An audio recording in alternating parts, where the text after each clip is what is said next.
Welcome to The Heart of Truth, a podcast for seekers, visionaries, and conscious heart and soul-led leaders navigating this global shift in consciousness.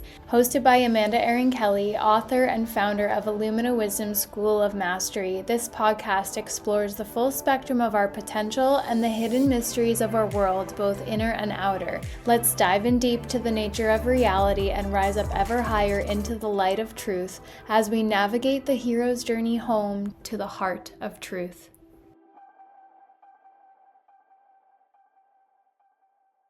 Hello, beautiful souls. Welcome back. I'm so excited to dive into today's episode, Awakening Part 2, from my cancer diagnosis on.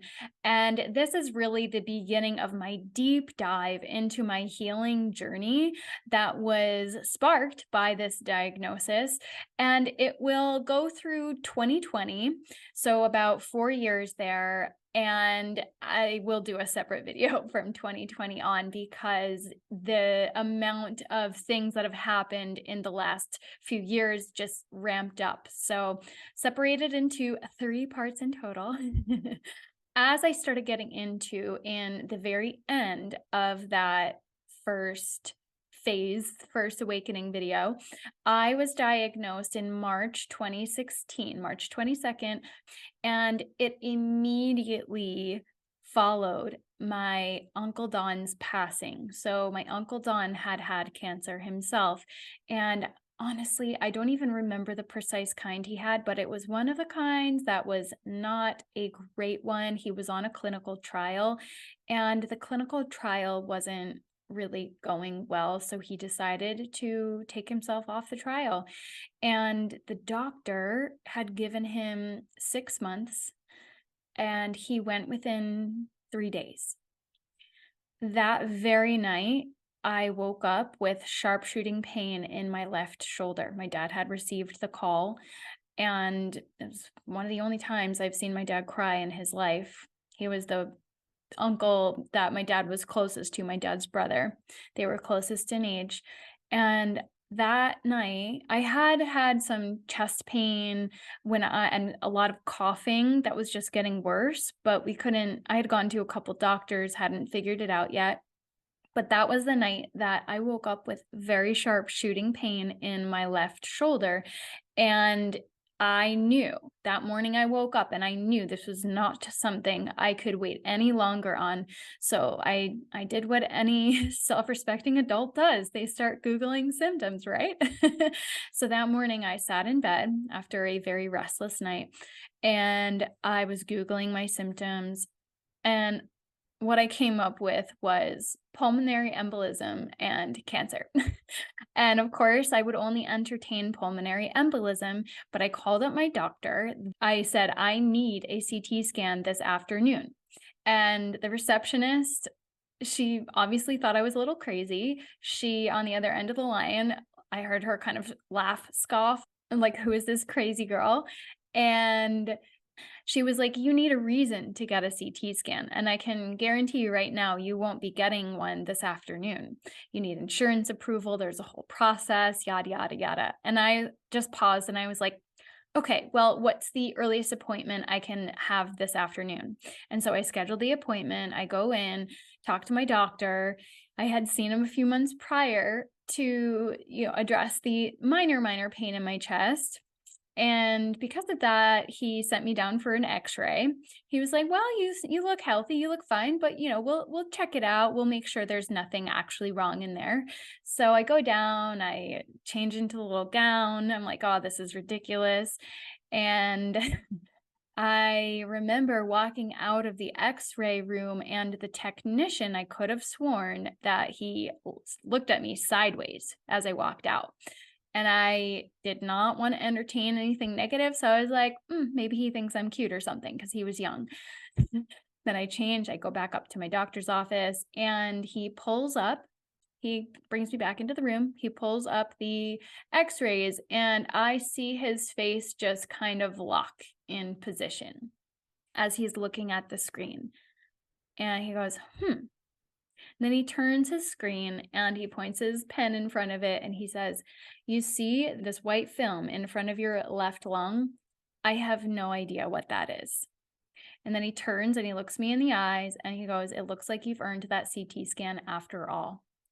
Sure enough, I got it that afternoon. We got the insurance approval. It all just happened because the next morning I was flying off to my uncle's funeral. So there I was at the airport, and we were boarding. It was early in the morning, and I got a call, and I picked up, and the lady on the other end goes, "Hi, I'm calling from the pet center. I'm calling you to schedule your scan." And I was like, "What? What's a PET scan?" And I hear the pregnant pause on the other end, and she goes, "Oh, have you spoken with your doctor?" And I was like, "No." And she goes, "Okay, well, maybe you should speak with your doctor, and when you're ready, you can give us a call back to schedule it." And I was just like, "Oh, fuck. What does this mean?" And I felt like it wasn't good. So I hung up. I immediately called my doctor back, and naturally he was in with the patient. So I immediately started Googling PET scans and what they're used for. What are they used for? Diagnosing cancer. So my intuition just knew. I did not want it to be right. However, my intuition knew I needed that CT scan that afternoon. And when we got back from the funeral, I had that PET scan scheduled for a week later, basically.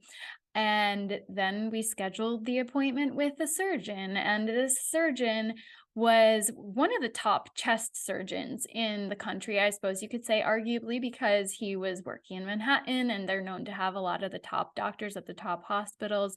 And yes, this particular surgeon had performed open heart surgery on a former president. So I felt like I was in good hands, and I was like, whatever this is, please just get it out of me. And unfortunately, he got the PET results and was like, "This is not a job for me." And we were like, "What?" He goes, "Yeah, see, my best guess is this is lymphoma, and lymphomas you do not treat with surgery because it is a blood cancer. It goes all through the body. There is no guarantee that if they performed some kind of surgery, they would get it all. So how do they treat it? Chemotherapy."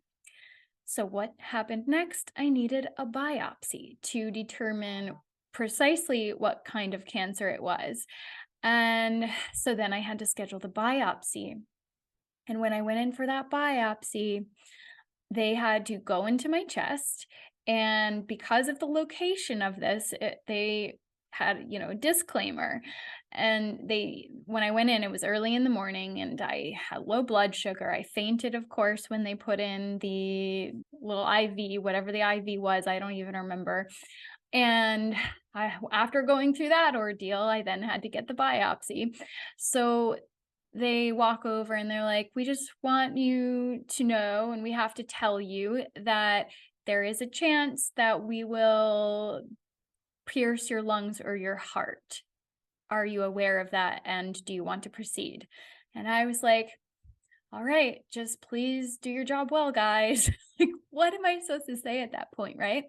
So this is the process that I went through. Now, in the meantime, I was Googling the heck out of everything. When I was at my uncle's funeral, in Oklahoma, mind you, I was like, of course, I am in Oklahoma. But I was researching all the things that you can do to heal cancer on your own while I was going through this ordeal, because I knew that I had to heal the family pattern of dying from cancer. That was the message that came through. It was my job to heal the family pattern of dying from cancer. I did not call it such at the time, but that was a download that I received from my higher self, from source, whatever you want to call it. I did not understand this world of spirituality the way I do now, but I knew, my intuition knew that that was a message from beyond Amanda Erin Kelly, this human form. That was a message from beyond. And my intuition just knowing that I had to get that CT scan that day, that was also a message that was beyond my human brain, if you will. So at this point, we can say pretty decisively that this was a moment in time where I was being awakened to the true power of my intuition, to the true power and access I had to this field of consciousness that was beyond my thinking brain. And I was not understanding it as such at the time, but in hindsight, I can look back and know that those messages were guiding me from beyond. That my uncle even passed away when he did, within 3 days rather than 6 months, to save my life. So it was a very humbling journey, but also very deeply reassuring on some soul level, because I also had this very deep knowing that it was not my time to die. It was a little trite at the time, but I had this thought, this intuition that this was my quarter life crisis. And I was like, okay, great. That means I'll live to 120. And it might sound a little trite and frivolous to be having these silly thoughts in the middle of a very dire cancer diagnosis, but there was that deep part of me that knew I wasn't going to die. Now, fast forward a couple years or a year and a half later, or whatever, I was sitting in a cafe in the town that I grew up in, basically, and this guy was sitting at a different table. This was one of the cafes, local cafes that people go to do work and write and study. They bring their laptops. And he had some interesting books on the table. And I commented, I don't even remember what they were. One of them was on my list. I was like, oh, how is that book? I've been meaning to read that. And so then a conversation sparked. And then I saw him again either later that week or the following week, whatever it was. And we got into deeper conversation, and I started sharing my journey a little bit. And he was a professor of philosophy and something related to science. So it was something like neuroscience or behavior and philosophy. So he had this really fascinating background. He was an academic, he was a thinker. And when I told him, I was like, yeah, I knew I wasn't going to die. He was like, he fought me back. He was like, there's no way you could know that. And I was like, well, I did know. And he was like, you didn't know. You thought maybe, you guessed. And I was like, no, I knew. And that moment for me was such a poignant moment in my understanding of the brain logic versus this broader field of intuitive knowing, of this spiritual connection, of this divine knowing that we have access to as long as we open ourselves up to it and allow ourselves to listen. So if I had not listened to these messages, if I had downplayed them, my experience may have been very, very different. I may have felt more defeated. I may have bought into the story that nobody in my family had survived cancer because I was the 7th or the 8th diagnosed, and everyone else before me had passed away. So my dad's parents, four of my dad's siblings, and my cousin, they had all died from cancer or cancer-related or treatment-related complications. So the odds were not in my favor.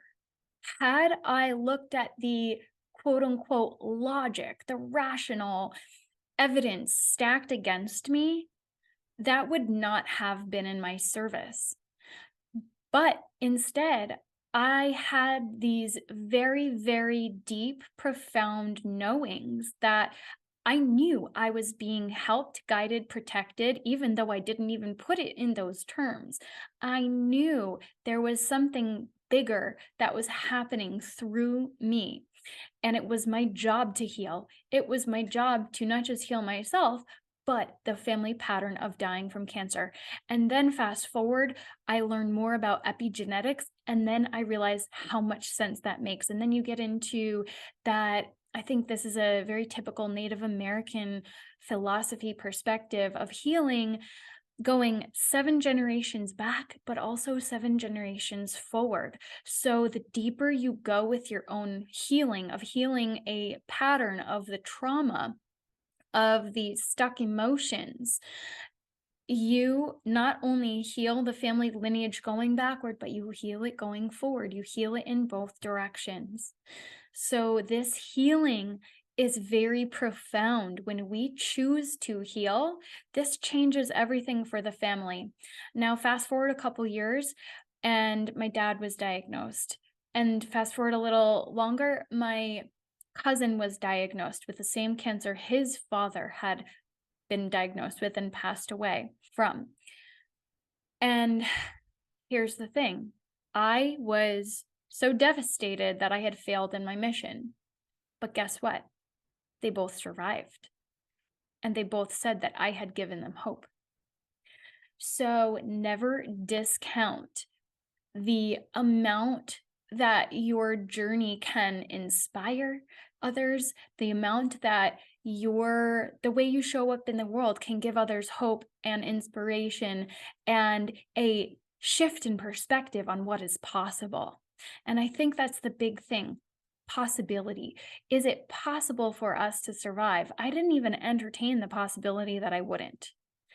And it got pretty hairy in one round, although I did handle treatment very well because I was doing everything on the side behind my doctor's back, honestly, which that's another episode where I will get into all the things I did to help heal my body from treatment, during treatment, and to heal the cancer, to heal my body, to mitigate the side effects. All of it worked because by the last round, my doctors and nurses were just astonished. They were like, "How are you doing so well right now?" And I was like, "It's not rocket science, but it's probably not stuff you're going to pay any attention to." So I just kind of shrugged my shoulders. But that third round, I actually got a very intense fever the night before I was supposed to go in for that round. I started to burn with a fever and I wound up being in the hospital. They admitted me that night. And for 4 days before treatment started, they had to figure out my infection. And it turned out my PICC line had gotten infected. So when they finally figured that out, they had to remove it, put another one in, and let my body recover a bit. But after 4 days of being feverish, I even went into rigors. My immune system was very low at that point. Even though I handled treatment well overall, I had 6 rounds, 100 hours each of chemo, inpatient for 4 days at a time, nonstop infusion. So it was pretty intense. And by the time I started treatment, my body was already depleted. So that round was much more difficult for me. And then the fourth round, I experienced more side effects as well because I had less recovery time because they kept me on the same schedule, even though I was in the hospital for like 9 days, 8 nights, 9 days that time. I stayed on the same schedule. So I didn't have that same amount of recovery time. And I experienced some of the mouth sores. I experienced a bit of nausea and loss of appetite and stuff like that. And I honestly experienced a lot fewer side effects than most people who went through my same treatment did because I was doing all this stuff on the side. So because of my mindset, because of my intuitive knowing, that really guided me to look beyond treatment. My intuition guided me throughout that entire process to know that there was something more that was being missed because I did not trust the treatment because of what had happened to my family. I knew there had to be another way, and yet my left lung was pretty close to collapsing. I had a grapefruit-sized growth inside my chest, compressing my heart and my lungs, 2 millimeters of breathing space on my left side. So my left lung could have collapsed, really. And at that point, my sister's wedding was 6 months away. I have the maid of honor. It's just the two of us. So I didn't want to put my family in a position of worrying even more if I didn't go forward with treatment. However, I had entertained that For a moment, I entertained that before I went ahead with the chemotherapy, because I had been in touch with a naturopath who was like, oh, lymphoma is easy. And I didn't love the way she put that, because she was almost a little flippant about it. But it also, in a sense, reassured me that there was something deeper going on. And it wasn't just, oh, my DNA betrayed me. It was not about that, because here's the thing. As much cancer as there was in my family, I went to a GP like a year, 2 years after diagnosis, maybe. And I did not qualify for genetic testing as covered by insurance. There had to be particular relationships between the cancers, and the cancers were not genetically related. None of them were the same up until then. So then that got my little wheels spinning. I was like, okay, this is not genetic. What the heck is it then? Because this does not make sense for one family to have that much cancer. And there was no known particular environmental exposure, as far as I'm aware, as far as some kind of toxin. And again, multiple different forms. So what was really going on? And then I learned about epigenetics, and then I realized, oh, this goes so much deeper into the energy and the trauma and what happens in the environmental layer. And maybe there was some kind of toxic exposure that, because of the particular life experiences, it manifested in different organs within the body. I don't know. My grandmother, to be fair, she was a longtime smoker and she got lung cancer. So that one made sense. That one made, quote unquote, logical sense. Also like, okay, she kind of did that to herself. But then the rest of the cancers didn't make sense. My dad's youngest brother had died first, honestly, and it was super sad. I was little, and he had died from Hodgkin's lymphoma. And so, yes, I had lymphoma, non-Hodgkin's though. So what is the relationship between those two? And those are the only two lymphomas. It's not even super clear. Non-Hodgkin's and Hodgkin's are different. So with all that in mind, I was like, there is something much bigger going on with cancer. And now, zooming back out into the present moment, look at the rise in cancer rates. There is so much going on in the world right now that is just basically a perfect breeding ground for cancer. It's not just the environmental toxins, and it's certainly not bad DNA, because if it was bad DNA, the rates of cancer would not be changing the way they are. It depends on genetic expression, and what determines genetic expression is environmental factors, and a lot of those environmental factors are modulated and regulated by emotions. And how are our emotions regulated? By our thoughts. And what has been going on in the world? Fear. Fear, fear, fear, fear, fear. The fear has been pushed non-stop the last couple years, going on 3.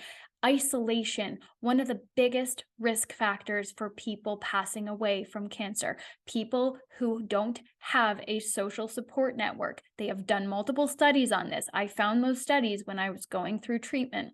People who felt isolated, who didn't feel that they had people to talk to, they were more likely to die from cancer. And I looked at all of that, and I made very deliberate choices because of the research I had done. Vitamin D was also super important. So I was like, all right, I'm going to just go soak in the sun. My skin color changed. I am less pale at baseline than I was back then. And I that's just my baseline. I don't even get sun regularly, and it's a different color now, but I can tolerate more sunlight, and that's to my benefit, because sunlight is so key for healing. Guess what else is mitigated when you have sufficient DNA, not DNA, vitamin D, a certain virus that was going around. What were the mitigating factors for people who got sick? Having an adequate supply of vitamin D, C, zinc. They didn't really talk about that. They know these things. Vitamin D, across the board, cancer patients are deficient in vitamin D. I was very deficient.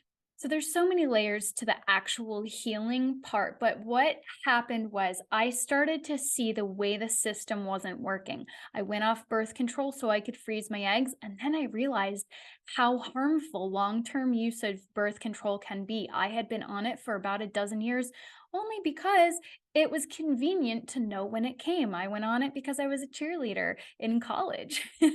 So going back to the cheerleading, that also put me on track to be on birth control for almost a dozen years nonstop. A couple times I ran out, had to re-regulate, but we're talking just a handful of months that I was off it in that 12 years.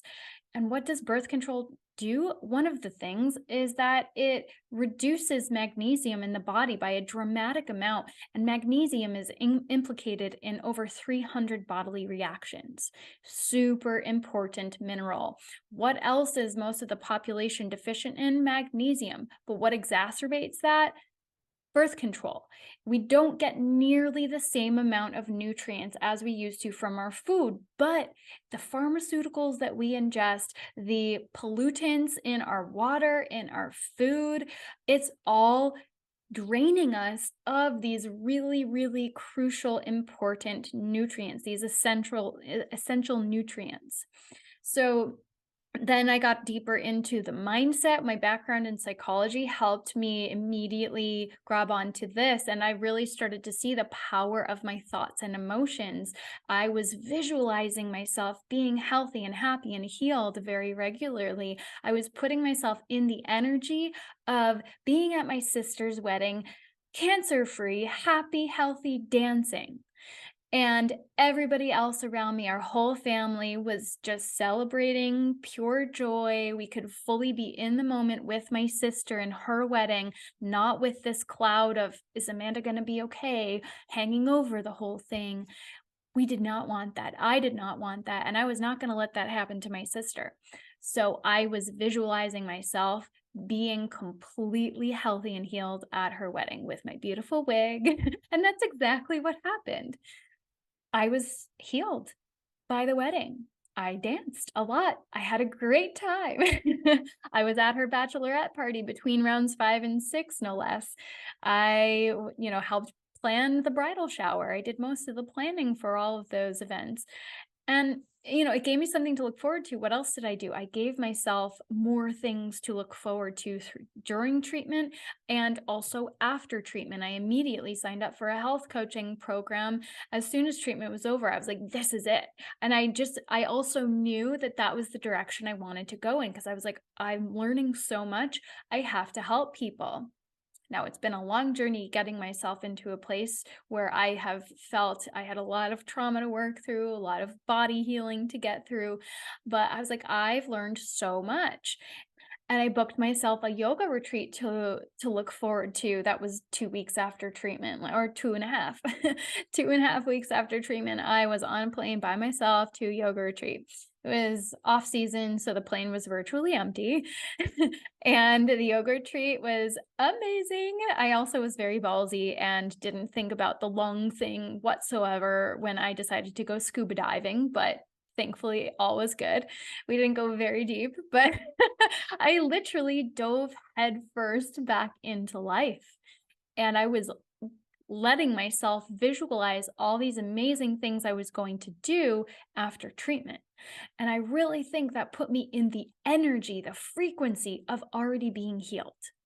And I will never know to this day at what point the cancer was gone, because they scanned me after 2 rounds and it was 88% gone. I had 6 rounds. I probably didn't need all 6, but that was the protocol, yada, yada, yada. In hindsight, I probably would have put my foot down and insisted on a scan after the 3rd round, maybe the 4th.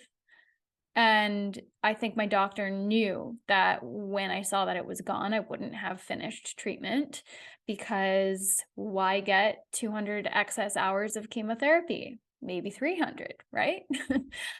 And I also knew that I was doing all this other stuff on the side that was supporting my body. So I was not worried about it coming back, because I learned so much else about what I was missing. I was a healthy, hot power yogi vegetarian, but I had so many gaps in what I thought healthy was. So I wasn't actually healthy, obviously. Otherwise, I would not have been diagnosed with cancer in the first place.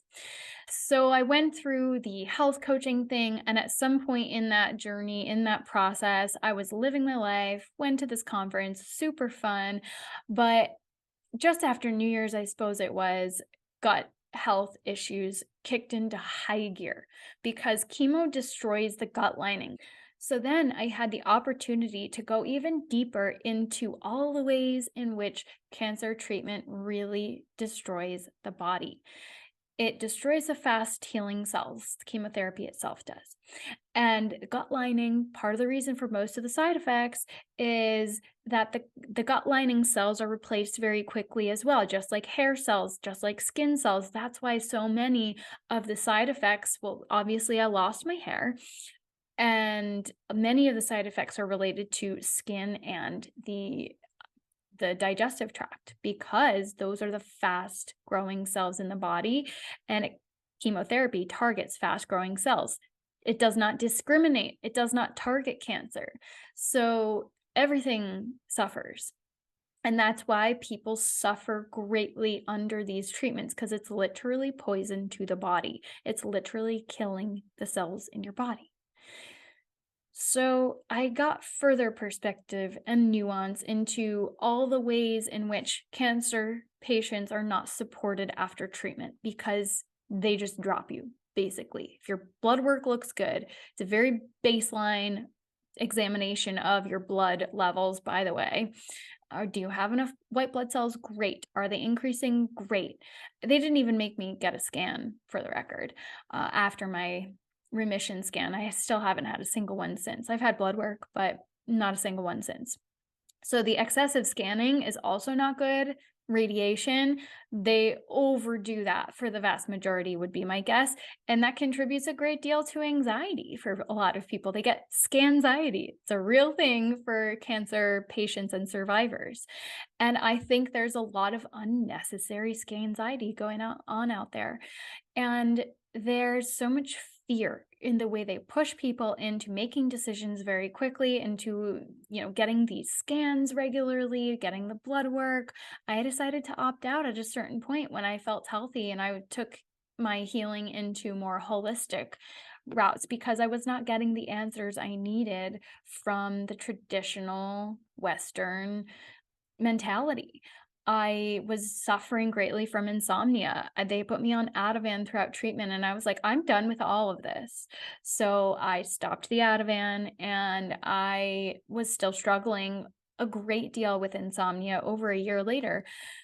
So I eventually bit the bullet, and I was like, okay, let me just try to nip the bud with this. I went to my GP and I asked for support, and she gave me a prescription, and I was like, all right, I will just take this until I'm regulated, and then I will wean myself back off, was my thought process.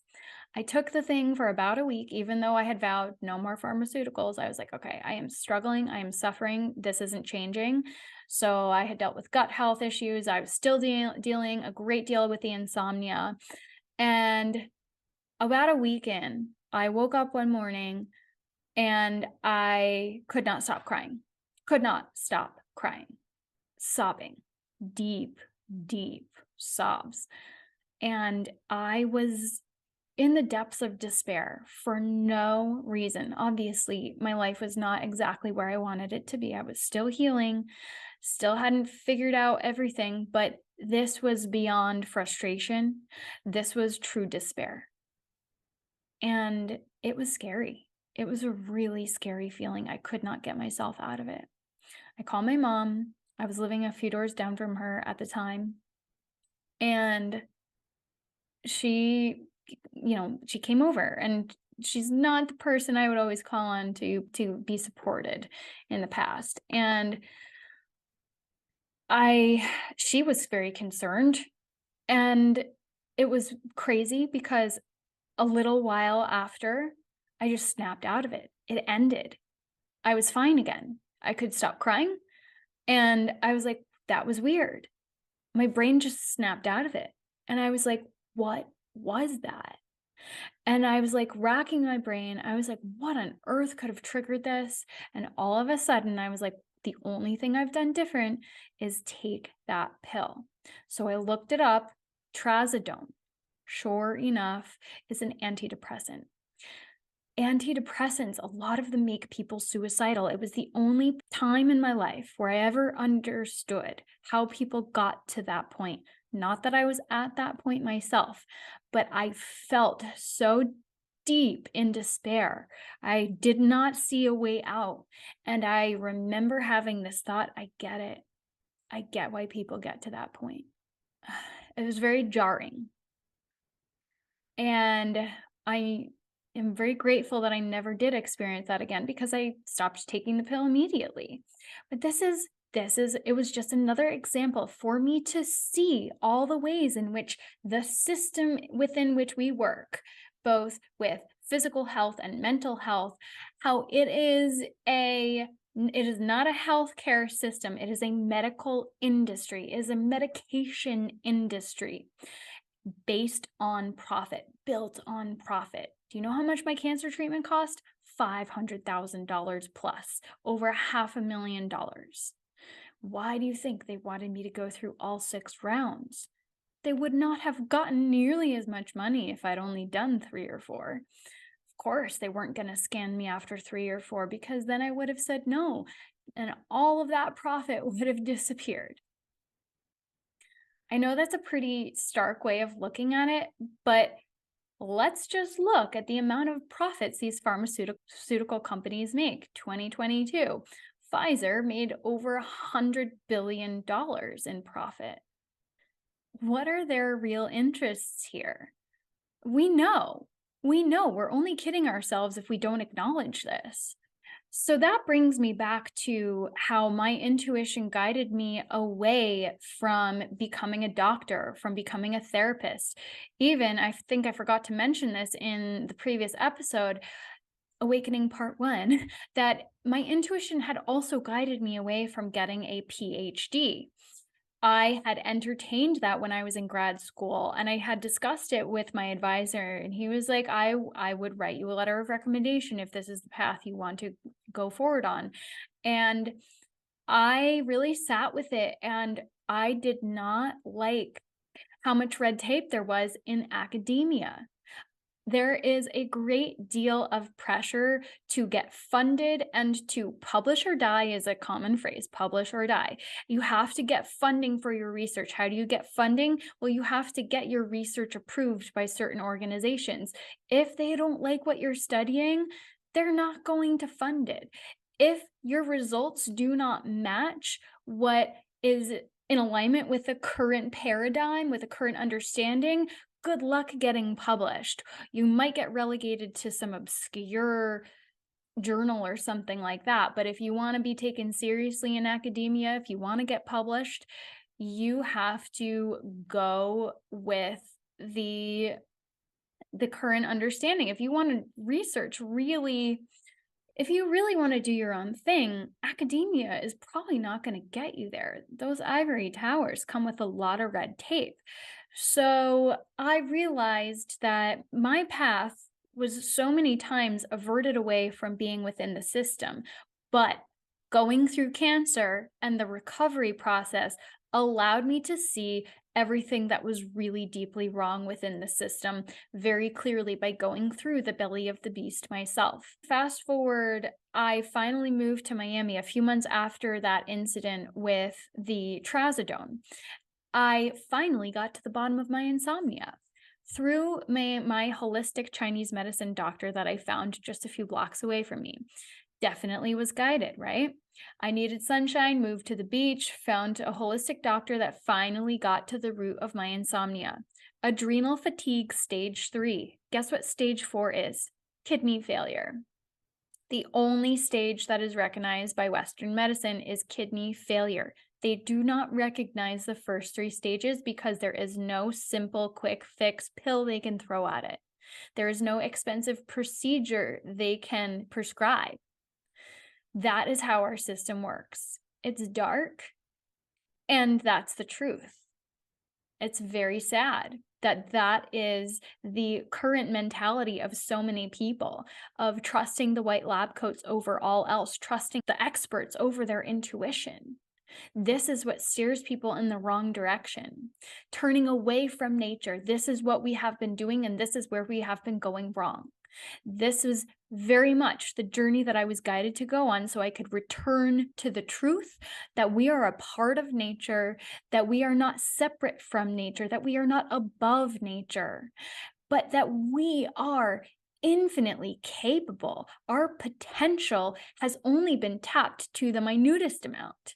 We have the capacity to heal if we allow it, if we believe it, if we allow it, if we open ourselves up to that possibility, it will happen. That is the placebo effect. You know what else happens? The nocebo effect. When doctors, quote unquote, give patients so and so days, months, years to live, people very often latch on to that. They attach to it to the degree where it becomes reality almost to the day. They die within that 3 months. They die 6 months to the day almost, sometimes 5 years to the day. So when doctors say they give them that much time to live, it is a death sentence that they're giving them. It is very irresponsible. Again, that is another video that I will get into. So a lot shifted for me when I moved to Miami. I was suddenly living a beautiful lifestyle at the beach, not dealing with winter anymore. And I was getting a lot of sunshine, a lot of water, a lot of beach, a lot of nature. I felt much more connected and grounded. I felt cleansed. I felt nourished. Nature is so healing. I did not have nearly enough of it living in Manhattan, obviously. And even in the suburbs, it's a very indoor lifestyle, especially in the winter. And I really was not thriving in the Northeast winters. I needed to get out, and I did. And everything aligned for me. I found this amazing living situation, blocks away from the beach, blocks away from Whole Foods where I could walk. There was easy parking for my car, and my car was literally a beach car. So I was like, how did it take me so long to get here? But I had this preconception of Miami. And when I went there, I had gone there in March 2018 for a girls' weekend. And when I was down there, I was like, oh, normal people live here. There's yoga studios, there's juice bars, there's Whole Foods. It's not all crazy clubs and parties. I went on Craigslist of all things, and just like that, I found a place with normal, cool girls. So I immediately had a couple contacts, a little social network that I could just, join in when I first arrived and get the lay of the land for a little bit. So that really helped me to move forward in my life, and my time in Miami, I absolutely adored. I was there through December 2020. Through that initial part of my awakening for sure. And in 2019, I was really beginning to settle back into my body after I had done that adrenal fatigue healing. And I came across this program that really activated me to another level. I went to Puerto Rico on this trip. It was like a retreat. And it was very highly activating. And we did this heart activation. And so at that time, I was being activated in ways that I didn't even consciously understand, but I was starting to have visions of the higher level self, of the diamond crystalline body. We had this heart activation, which again, I'll do another video of some of the activations that I have experienced in my life. To go a little deeper into it. This one is more about my overarching journey, right? So at that time, we went into the heart, and I had a little treasure chest that I opened up, and we were being guided through this. And what's in your treasure chest? What it was in my treasure chest? A diamond. And what was the next thing I saw? Me in the river, holding out my arms. It was like the water was up to about my chest or whatever, and I was holding out my arms in front of me, kind of slowly twisting them, and my arm itself was shimmering like a diamond. It was like that crystalline water essence flowing through me. It was like my skin was translucent and morphed as the sun hit it almost.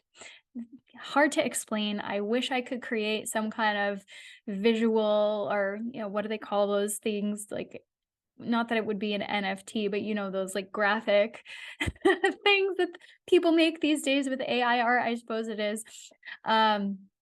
Just to portray some of the things I see in my mind when I go into these activation states. I've seen some incredibly beautiful things, and that was one of them. And it was this deep activation that I didn't fully understand at the time, but it really, really shifted things for me. Later on that year, I was fortunate enough to go on a trip to South Africa with a group of cancer survivors as well. It's kind of like a mission trip. We were volunteering at a hospital there, and it was also a retreat to help process our experience. So that was an incredible experience that I got to go on.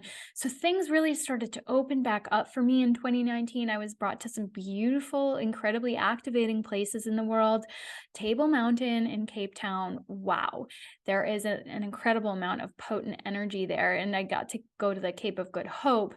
And there was all sorts of stuff that happened in that time that was very synchronistic. I even wound up having an interview in South Africa. I flew to London for an interview, and then they set me up with the interview in South Africa right after my trip was ending. So it was all these synchronicities. And then I realized I wasn't quite in the space to be living that life that they were. I would have been living abroad entirely if I got that job. And I didn't know that I was really in that space at that point to do that. So it did not pan out for the best, but it was quite an opportunity that opened me up to what was possible for me.